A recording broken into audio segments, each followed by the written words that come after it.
نمل از قلم نمرہ احمد۔ کون قاتل بچا ہے شہر میں فیض، جس سے یاروں نے رسم و راہ نہ کی۔ ہارون عبید کے گھر کے آرام دہ اور کوزی لیونگ روم میں ٹی وی چل رہا تھا۔ وہ صوفے پر بیٹھے چند کاغذات دیکھ رہے تھے، ساتھ آبدار بیٹھی گاہے بگاہے ان کو دیکھتی تھی جیسے کچھ کہنا چاہتی ہو۔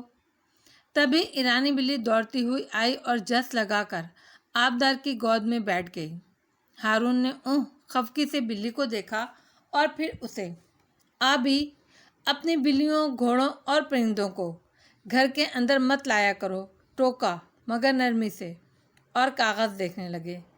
آبدار نے جیسے سنا ہی نہیں، آلتی پالتی مار کر اوپر ہو بیٹھی اور بلی کی نرم کھال پر ہاتھ پھیر کر کہنے لگی، بابا آج آپ اتنے دنوں بعد گھر پر ہیں، ایسا کرتے ہیں میں چائنیز بنا لیتی ہوں، پھر ہم ساتھ لنچ کریں گے، ٹھیک؟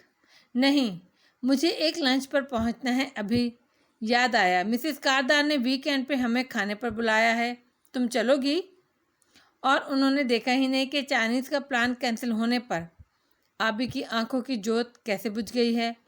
ہلکا سا نفی میں سر ہلایا، میرا دل نہیں ہے جانے کا، اس دن بھی تو گئی تھی نا ہاشم کی عیادت کے لیے، اب اگر وہ لوگ آئیں تو پھر جاؤں گی، روز روز جاتے اچھا نہیں لگتا۔ جیسے تمہاری مرضی۔ وہ کاغذات دیکھتے رہے۔ آبدار سر جھکائے بلی کو سست روی سے سہلاتی رہی۔ مسز کاردار کو آپ کا تحفہ کیسا لگا؟ آپ نے بتایا نہیں۔ دل کو پھر سے جوڑ کر گفتگو کا آغاز کیا، اتنا قیمتی بریسلیٹ کسے اچھا نہیں لگے گا؟ میں اس شعر کی بات کر رہی ہوں بابا، جو آپ نے مجھ سے لکھوایا تھا، من الماس رابا ملکہ دادم۔ میں نے تمہیں انگریزی میں لکھنے کے لیے کہا تھا، تم نے فارسی میں لکھ دیا۔ کوئن کو سمجھ آ گیا ہوگا۔ خیر کیسی ہیں وہ؟ آپ لوگ ابھی بھی اپنے کوارٹیل میں ساتھ کام کر رہے ہیں نا؟ تبھی ہارون کا فون بجا۔ آبدار نے اچک کر اسکرین دیکھی، ہاشم کاردار کالنگ۔ اوہ، پہلے میں بات کر لوں۔ میں نے اسے اس دن سے کال بیک ہی نہیں کیا۔ اس نے موبائل لینا چاہا مگر ہارون نے سختی سے فون پیچھے کر لیا، یہ تمہارے لیے نہیں ہے۔ ایک دم سارے کاغذ چھوڑ کر وہ فون کان سے لگائے اٹھ گئے۔ آبدار متعجب سی بیٹھی رہی، پھر کاغذوں کو دیکھا، وہ محض بل تھے۔ تو بابا اتنی دیر سے ہاشم کی کال کا انتظار کر رہے تھے۔ شٹ! بلی کو تھپک کر بھگایا اور پھر ننگے پاؤں سہج سہج کر چلتی ان کے پیچھے آئی۔ وہ گیلری سے گزر کر اسٹڈی روم میں داخل ہو گئے تھے اور اب دروازہ بند تھا۔ وہ دبے قدموں دروازے تک آئی اور اسے ہلکا سا دھکیلا، بنا آواز کے وہ ذرا سا کھلا۔ ہارون دوسری طرف رخ کیے بات کر رہے تھے۔ آبدار آنکھوں میں معصوم سی شرارت لیے سنتی رہی۔ اس کی برتھ ڈے اگلے ماہ تھی۔ ہاشم اس کی سالگرہ پر انوکھے تحفے بھیجا کرتا تھا۔ بابا بھول جاتے تھے تو کیا ہوا، ہو سکتا ہے اس سال وہ۔ تمہارا تھرڈ کور والا سائنٹسٹ کہاں تک پہنچا ہاشم؟ وہ کہہ رہے تھے تمہیں یقین ہے وہ تمام معلومات فراہم کر دے گا؟ ذرا ٹھہرے، میں عجلت اس لیے مچا رہا ہوں کیونکہ ہمارے پاس وقت نہیں ہے، ہمیں چائنیز رجسٹرڈ کمپنی جلد از جلد شروع کرنی ہے، وہ ناخوشی سے کہہ رہے تھے۔ آبدار کی آنکھوں کی شوخی الجھن میں بدلی۔ میں نے لڑکے کو ملک سے باہر بھیجنے اور اس کو اپنے سیف ہاؤس میں رکھنے میں تمہاری جتنی مدد کی تھی، اب تم بھی اتنی ہی جلدی مجھے کوئی رزلٹ دو ہاشم۔ وہ مڑنے لگے تھے۔ آبدار فوراً الٹے قدموں واپس بھاگی، البتہ اس کا دل زور زور سے دھڑک رہا تھا۔ یقیناً بابا کوئی غلط کام نہیں کر رہے ہیں، وہ کسی سائنسدان کی حفاظت کر رہے تھے، مجھے کیا؟ مگر سر جھٹک دینے سے سوچیں جھٹکی نہیں جا سکتی۔ وہ جس چہرے کے ساتھ گئی تھی اس کے ساتھ واپس نہیں لوٹی تھی۔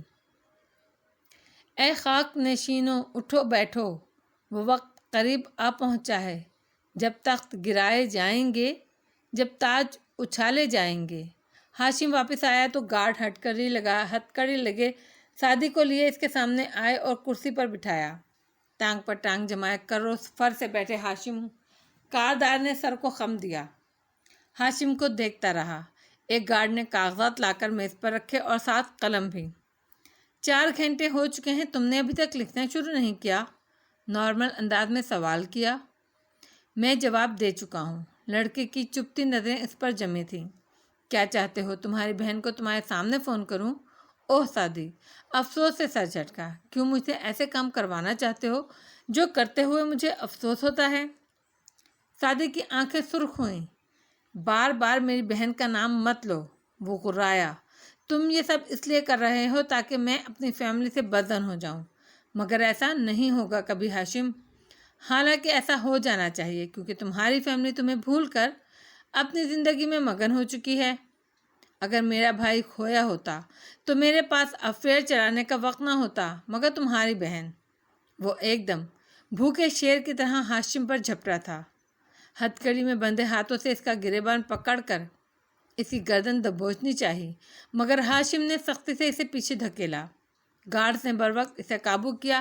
وہ سرخ پسینے سے تر چہرے سے چلا رہا تھا، اللہ غارت کرے تمہیں، اللہ برباد کرے تمہیں۔ اس کی سرخ آنکھیں گیلی تھیں اور چلانے کے باعث آواز بیٹھ گئی تھی۔ ہاشم نے ناگواری سے کالر جھٹکے۔ میری نے جلدی سے رومال لا دیا جس سے اس نے گردن تھپائی جہاں ذرا سی خراش پڑ گئی تھی۔ گارڈز سعدی کو زبردستی بٹھانے کی کوشش کر رہے تھے۔ وہ تیز تیز سانس لیتا، ہانپتے ہوئے مسلسل چلا رہا تھا۔ ہاشم رومال رکھ کر چند لمحے سنجیدگی سے اسے دیکھتا رہا۔ اپنی جذباتیت کو پرے رکھ کر میری بات سنو، کان کھول کر۔ آنکھوں میں سختی لیے وہ بولا تھا، تم یہاں اپنی غلطیوں کی وجہ سے ہو۔ تمہیں اپنے سے بڑے دشمن نہیں بنانے چاہیے تھے، مگر تم نے بنائے۔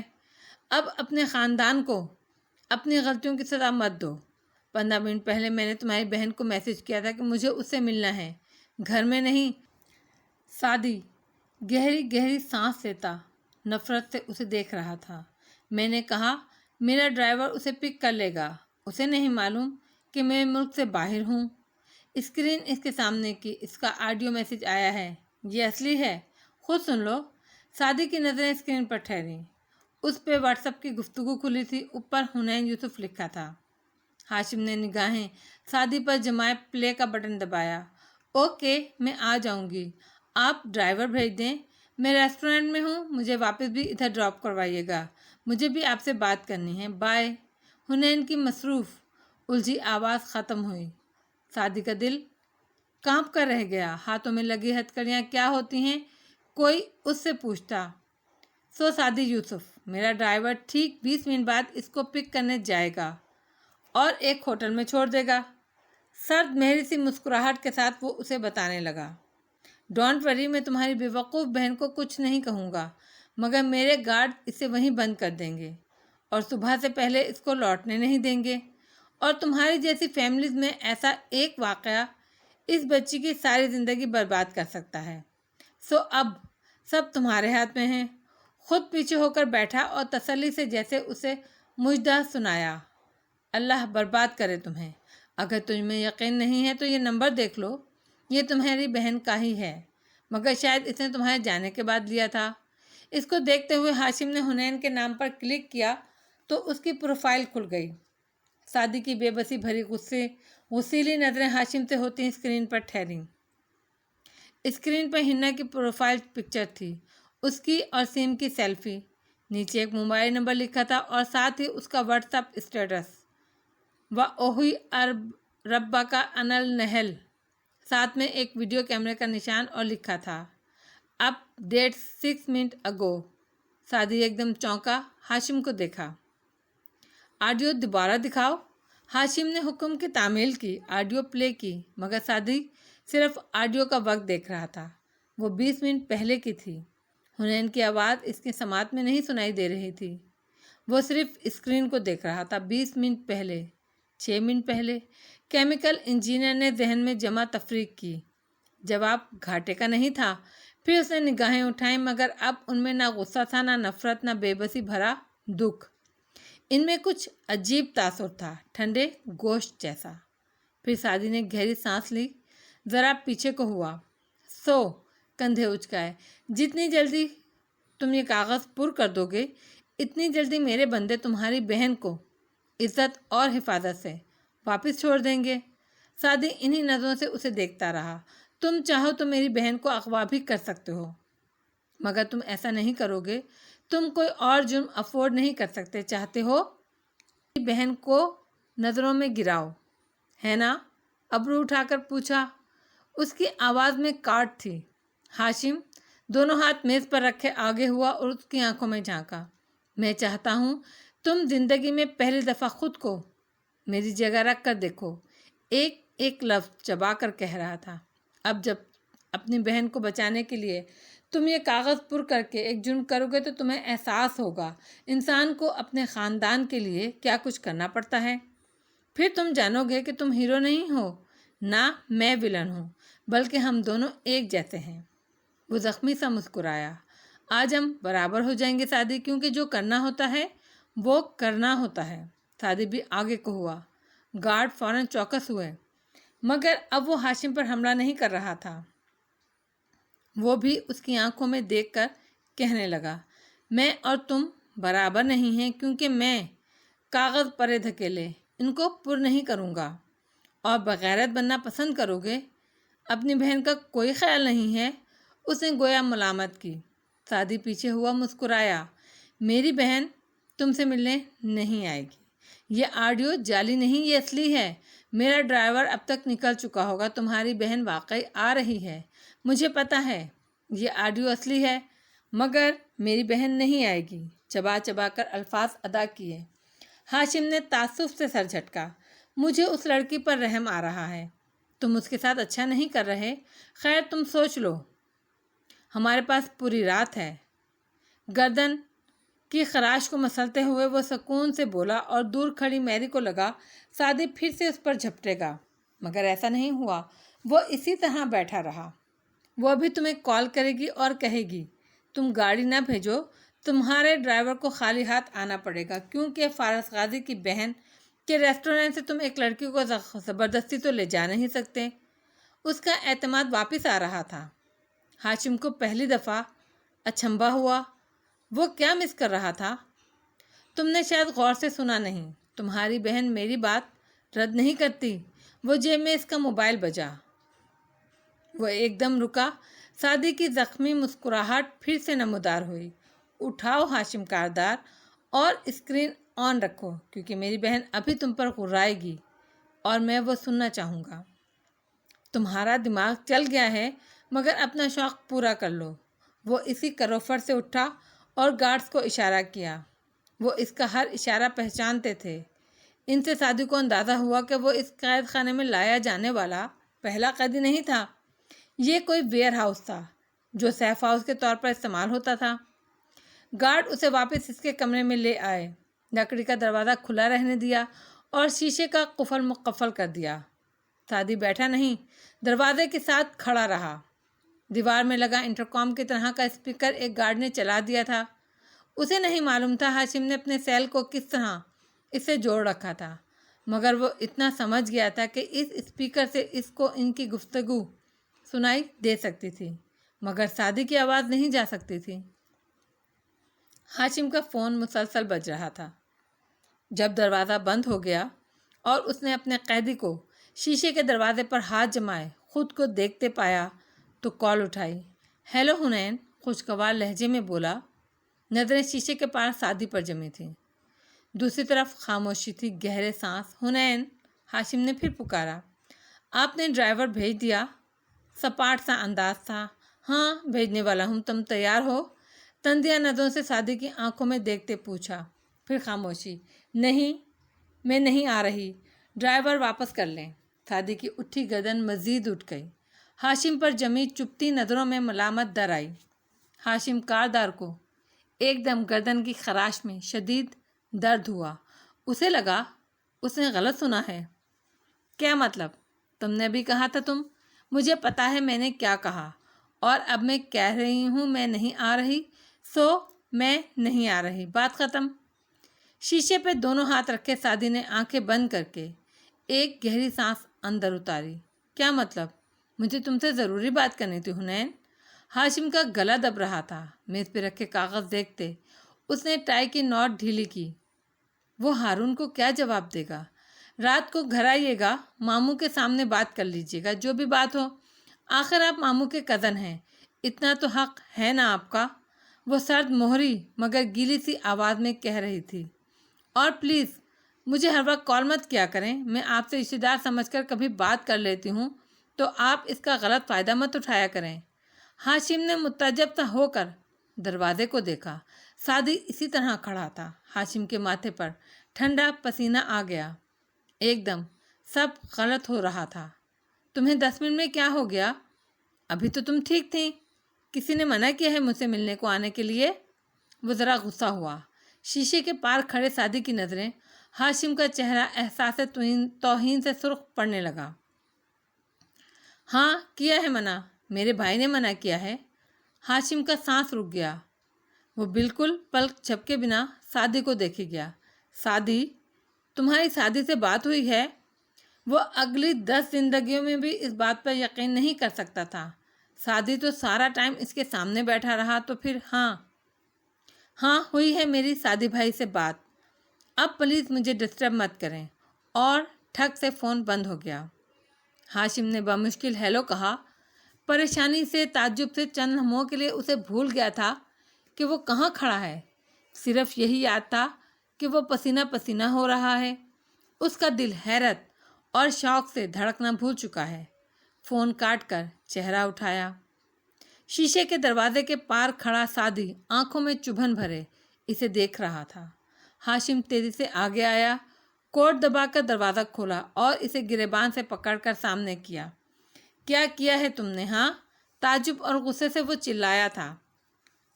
10 منٹ میں کیا بدل دیا تم نے؟ اس گالی نے میرا فون بند کر دیا۔ پھر جب تم قرآن پڑھو تو پناہ مانگا کرو دھتکارے ہوئے شیطان سے۔ سعدی تیز تیز سانسوں کے درمیان بولا تھا۔ ہاشم نے اس کو گریبان سے جھٹکا دے کر چھوڑا اور انہی بے یقین نظروں سے دیکھتا پیچھے ہوا۔ بے شک وہ واپس بیڈ پر بیٹھتے ہوئے گہرے تھکے سانس لے کر خود کو پرسکون کر رہا تھا۔ بے شک اس شیطان کا کوئی زور نہیں چلتا ان لوگوں پر جو ایمان لائے، اپنی پیشانی ہتھیلیوں پر گرائے وہ چہرہ جھکائے آنکھیں بند کیے پڑ رہا تھا، اور جو اپنے رب پر توکل کرتے ہیں۔ ہاشم انہیں بے یقین نظروں سے دیکھتا قدم قدم پیچھے ہٹ رہا تھا۔ بے شک اس شیطان کا زور انہی لوگوں پر چلتا ہے جو اس سے دوستی کر لیتے ہیں۔ سورہ نحل۔ اس کی آواز دھیمی ہو رہی تھی۔ ہاشم تر پیشانی اور حیرت زدہ آنکھیں لیے دروازے تک پیچھے ہٹ گیا۔ آج کے بعد تم میری بہن کو میرے خلاف استعمال نہیں کر سکتے، اس لیے اگلی دفعہ مجھے دھمکانے آنا تو کوئی اور طریقہ ڈھونڈنا۔ وہ بلند آواز سے کہہ کر گویا اسے چیلنج کر رہا تھا۔ تمہاری بہن فارس سب اس کی سزا کاٹو گے، تم انتظار کرو۔ چوکٹ تک رکا اور زور سے غرایا۔ اس کا چہرہ سرخ ہو رہا تھا اور گردن کی خراش دہک رہی تھی۔ آستین سے پیشانی رگڑی اور مڑ کر باہر نکلتا گیا۔ سعدی ابھی تک زیر لب کچھ پڑھ رہا تھا، مگر اس کی آواز اتنی ہلکی تھی کہ سنائی نہیں دیتی تھی۔ پورے زندان خانے میں سناٹا چھایا تھا۔ میری اس کے پاس آئی، اسے پانی لا کر دیا۔ تم نے کیا کیا سعدی؟ سعدی نے نچڑا ہوا چہرہ اٹھا کر اسے دیکھا۔ تم نہیں سمجھو گی۔ میری کی آنکھوں میں تعصب در آیا۔ جب تم 7 سال پہلے قصر قادر آئے تھے تو تمہارے آگے دروازہ میں نے کھولا تھا۔ اگر نہ کھولتی تو شاید یہ سب نہ ہوتا۔ سعدی کچھ کہے بنا پانی کے گھونٹ بھرنے لگا۔ اب ٹوٹ گریں گی زنجیریں، اب زندانوں کی خیر نہیں، جو دریا جھوم کے اٹھے ہیں تنکوں سے نہ ٹالے جائیں گے۔ سعدی اور اس کے زندان خانے کو ہم وہیں چھوڑ کر چند منٹ پیچھے واپس اسلام آباد کے اس ریسٹورنٹ میں جاتے ہیں جہاں اوپری کمرے میں حنین بیٹھی رجسٹر پر پھول بوٹے بنا رہی تھی۔ وہ آیت ہنوز لکھی موجود تھی، مگر حنین کو جب کچھ خاص سمجھ نہ آیا تو غور و فکر کرنا ترک کر دیا۔ تبھی زمر اندر داخل ہوئی۔ اس کے ہاتھ میں ایک لفافہ تھا۔ موبائل کمپنی نے بالآخر سگنل رپورٹ بھیجی دی۔ وہ اندر سے کاغذ نکالتے ہوئے دوسری کرسی کھینچ کر بیٹھی۔ حنین نے چونک کر اسے دیکھا، مگر بھوائی کا موبائل سگنل آخری دفعہ ہماری کالونی میں آن ہوا تھا۔ یہ بتایا تو تھا پولیس نے۔ ہاں، مگر اس کا واٹس ایپ اگلے دن بھی آن ہوا تھا، 22 مئی کو۔ پولیس نے یہ نہیں بتایا، اس لیے میں نے کمپنی سے رابطہ کیا تھا۔ سست روی سے صحیح کام انہوں نے کر دیا، تم تو کر کے دینے پر تیار نہیں تھی۔ وہ طنز نہیں تھا، بس سادگی سے کہا اور صفحے کھول کر چہرے کے سامنے کیے۔ حنین نے خفگی سے کچھ کہنا چاہا، پھر سر جھٹک کر اس کے قریب آئی اور کاغذ پر دیکھا۔ پھر دونوں نے بے اختیار ایک دوسرے کو دیکھا۔ یہ علاقہ تو وہی ہے پھوپھو جہاں ہم اب رہتے ہیں۔ ہاں، اور جہاں کاردار رہتے ہیں، زمر سوچتے ہوئے پڑھتی جا رہی تھی۔ حنین الجھ کر رہ گئی۔ سعدی کو آخری کال ہاشم کی طرف سے کی گئی ہے، دیکھو۔ یہ پولیس کی رپورٹ میں نہیں تھا، وہ دکھا رہی تھی۔ اس رات ہم سبھی بھائی کو کال کر رہے تھے، مگر ہاشم کی کال کے وقت فون قصر کاردار یا ہمارے انیکسی کے آس پاس 3 کلومیٹر کے علاقے میں تھا۔ دوبارہ وہ 12 بجے کے بعد آن ہوا، تقریباً رات کے 3 بجے۔ تب بھی وہ اس علاقے میں تھا۔ اس کا واٹس ایپ بھی تبھی آن ہوا ہوگا۔ کاغذ دیکھ کر وہ سنجیدگی سے حنین کو دیکھنے لگی۔ سعدی کی 2 چیزیں کھوئی تھیں، کی چین اور موبائل۔ کی چین ممکنہ طور پر اس گواہ لڑکی کے پاس تھا، مگر سیل فون کس کے پاس تھا؟ اور وہ اسے اس علاقے میں کیوں لے کر گیا؟ آپ کو کیا لگتا ہے؟ ہو سکتا ہے صرف ایک گواہ نہ ہو، بلکہ قصر کاردار میں سے بھی کوئی گواہ ہو۔ چند لمحے سوچا، نوشیروان اس دن سے متضاد باتیں کر رہا ہے، یہ بھی تو ہو سکتا ہے وہ بھی وہاں موجود ہو۔ ظاہر ہے وہ سعدی کا دوست ہے اور وہ نہیں، وہ بھائی کا دوست نہیں ہے۔ وہ ایک دم بولی۔ زمر رک کر اسے دیکھنے لگی۔ مگر سب جانتے ہیں وہ دونوں دوست ہیں۔ میں باقی سب سے زیادہ جانتی ہوں بھائی کے بارے میں۔ میں نے سگنل ڈھونڈنے میں مدد نہیں دی، مگر پچھلے 4 سال سے آپ نہ فارغ غازی ادھر تھا نہ زمر یوسف۔ تب حنین تھی جو سعدی کے ساتھ تھی، اس لیے وہ دوست نہیں تھے، قطعت سے بتایا۔ اور یہ بھی طنز نہیں تھا۔ زمر نے گہری سانس لی۔ وجہ، کسی لڑکی کو شیرو تنگ کرتا تھا، اس لڑکی نے اپنے منگیتر سے شیرو کو پٹوایا۔ بھائی نے سامنے موجود ہونے کے باوجود شیرو کی کوئی مدد نہیں کی، آرام سے بیٹھا رہا۔ اس پر وہ بھائی سے خفا ہو گیا۔ مگر سعدی نے کوئی مدد کیوں نہیں کی، پتہ نہیں۔ پھر بعد میں وہ ڈرگس لیتا تھا تو بھائی نے اس کی شکایت اس کی ممی کو لگائی۔ پھر میں نے اس کے اغوا کا پول کھولا۔ شیرو بھائی تو تب سے ہمارے جانی دشمن ہیں۔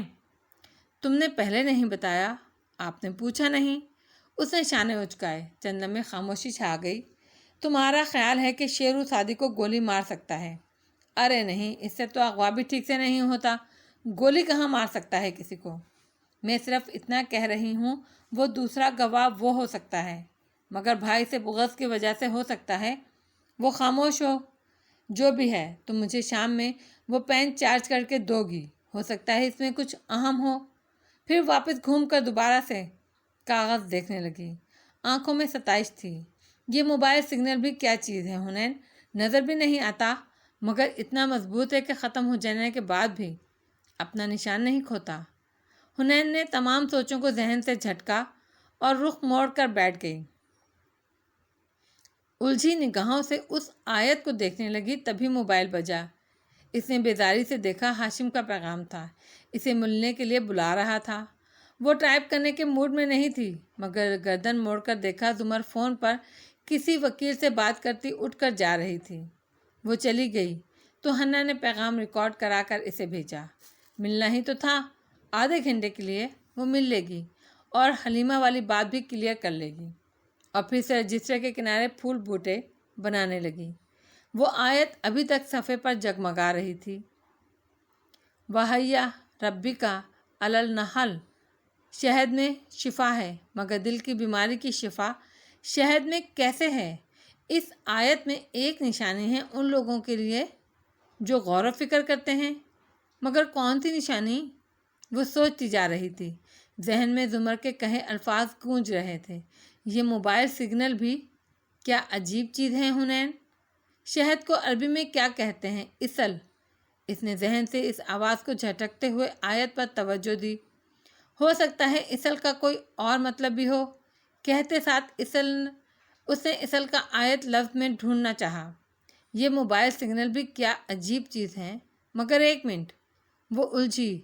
اصل کا لفظ تو آیت میں تھا ہی نہیں، آیت میں شہد کا لفظ تھا ہی نہیں، وہاں تو صرف مشروب، شراب لکھا تھا۔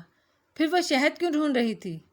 یہ موبائل سگنل بھی وہ صفحہ اپنے قریب لائی، آنکھوں کے بالکل قریب، پلکیں سکیڑ کر اسے دیکھا۔ وہ غلط شے کو تلاش کر رہی تھی۔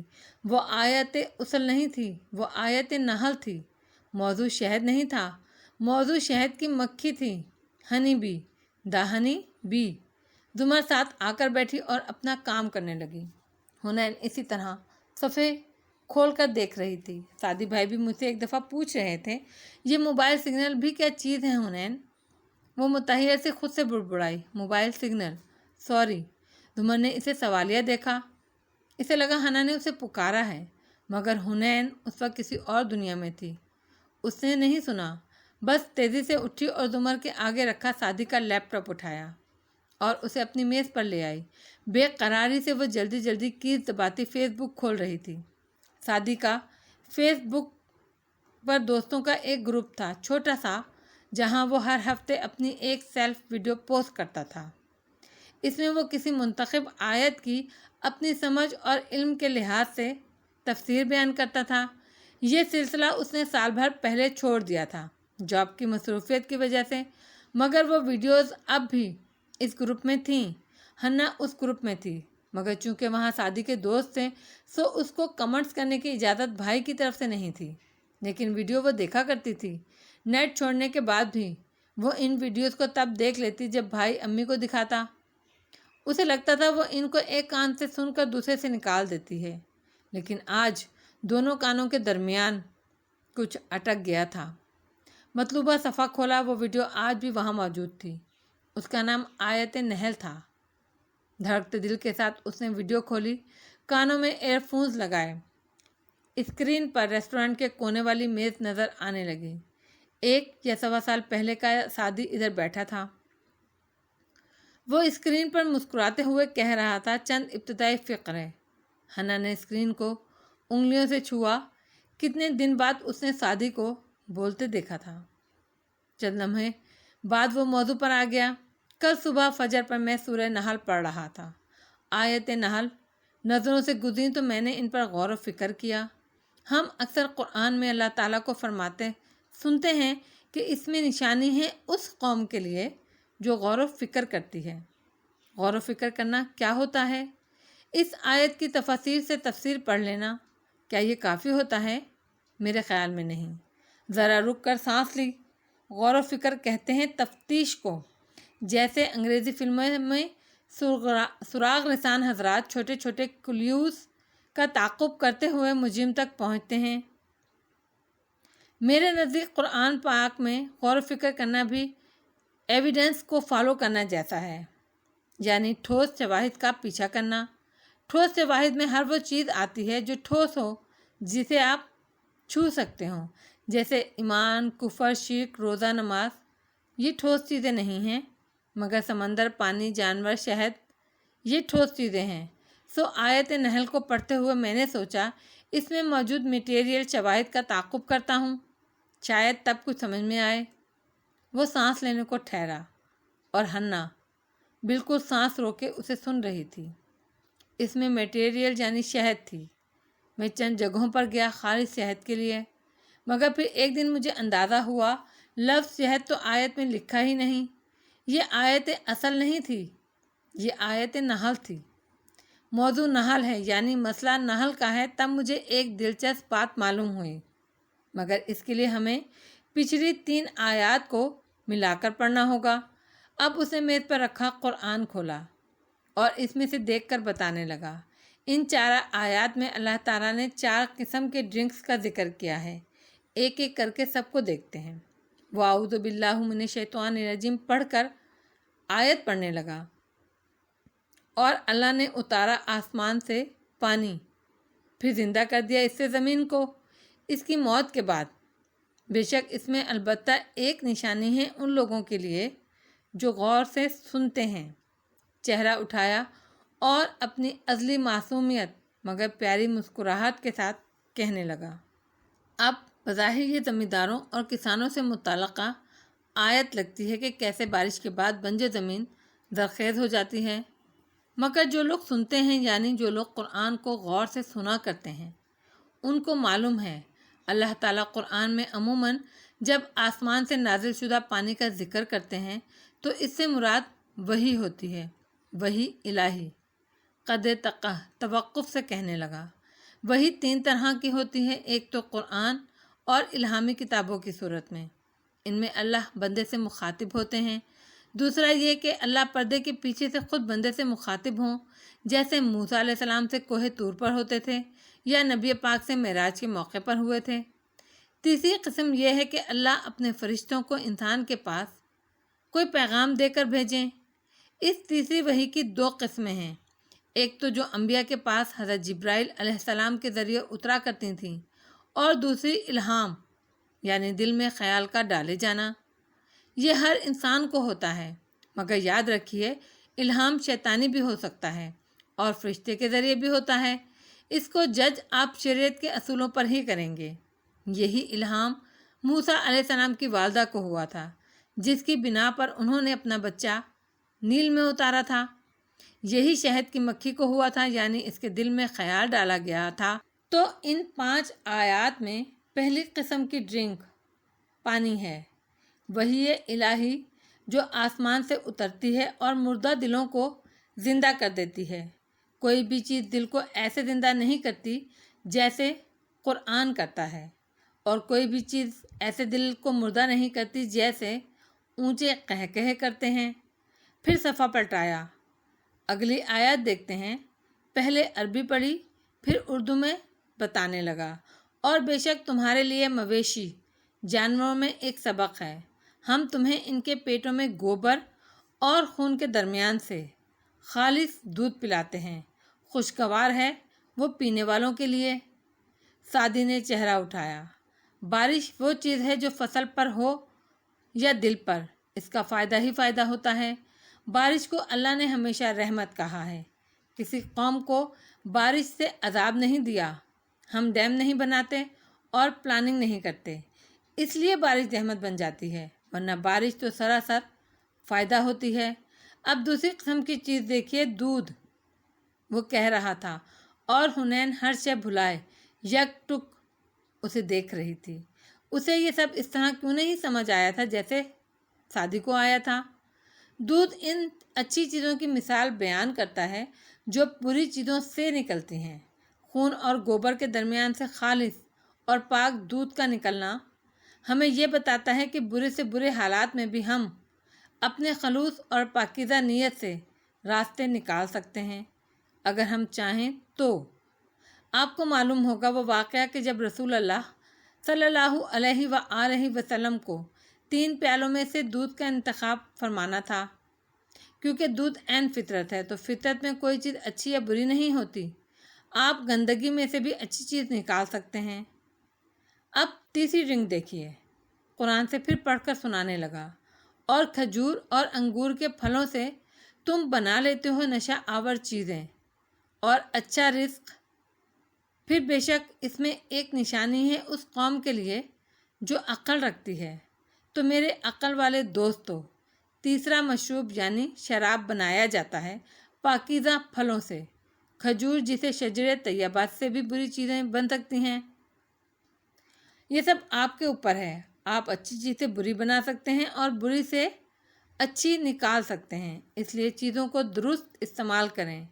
کمپیوٹر سے اچھے کام کیا کریں، جو نہیں دیکھنا چاہیے وہ نہیں دیکھا کریں، اور جس چیز کی اجازت نہیں ہے وہ بھی نہ کیا کریں۔ آپ کوئی ناول پڑھ رہے ہیں مگر پیرنٹس سے اجازت نہیں دی ناول پڑھنے کی، تو اسے پڑھ کر آپ پیرنٹس کے ساتھ خیانت کر رہے ہیں۔ ان کو کنونس کریں لیکن چھپ کر مت پڑھیں، یہ غلط ہے۔ پھر اگلی آیت کی طرف متوجہ ہوا، اور وہی کہ تمہارے رب نے شہد کی مکھی کی طرف کہ بنا لے اپنا گھر پہاڑوں پر، درختوں پر، اور اس میں جو وہ چڑھاتے ہیں اونچی چھتوں، پھر کھا ہر قسم کا پھل میں سے، وہ چلتی رہے اپنے رب کے آسان راستوں پہ، نکلتا ہے ان